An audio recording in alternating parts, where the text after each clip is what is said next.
on debut. Oh, he's middled that, has he? Has he? No!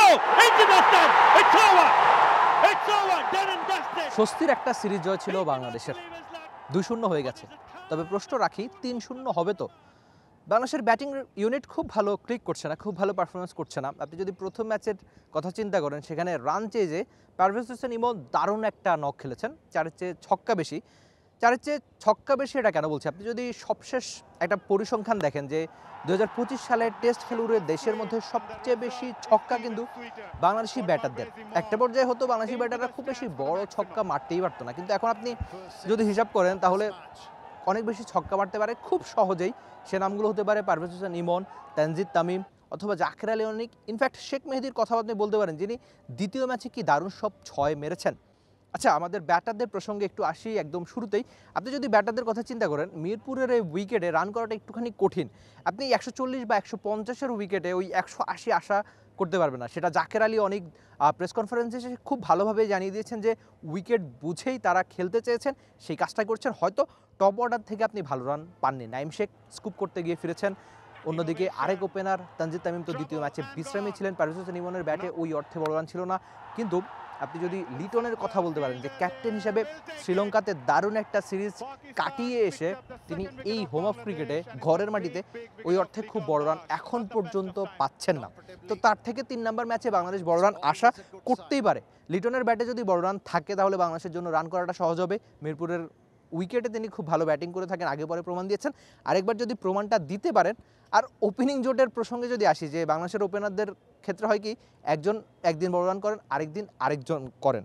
তো পারভেজ হোসেন ইমন অথবা তানজিদ তামিম থেকে একজন যদি বড় রান করতে পারেন, তাহলে বাংলাদেশি ব্যাটারদের কাজটা অনেকখানি সহজ হয়ে যাবে।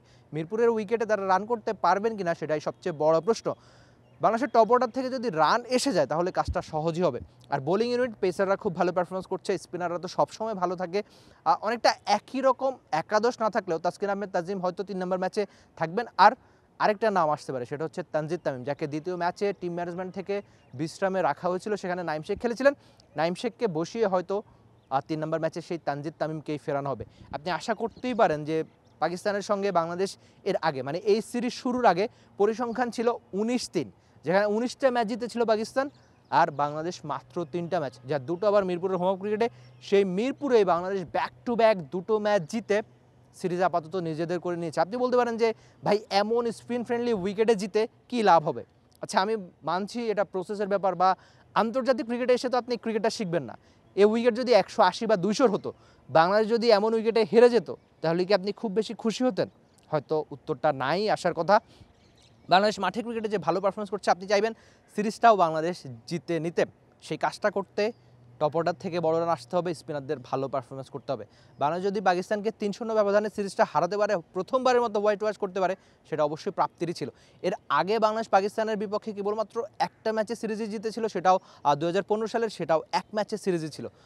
তো বাংলাদেশ কি পারবে 3-0 ব্যবধানে পাকিস্তানকে হারাতে? Rifat Emil, T sports, Dhaka. For more updates, subscribe to our YouTube channel and click on the bell icon. Follow us on Facebook and Instagram. Download T-Sports app to enjoy exciting games and highlights. Visit tsports.com.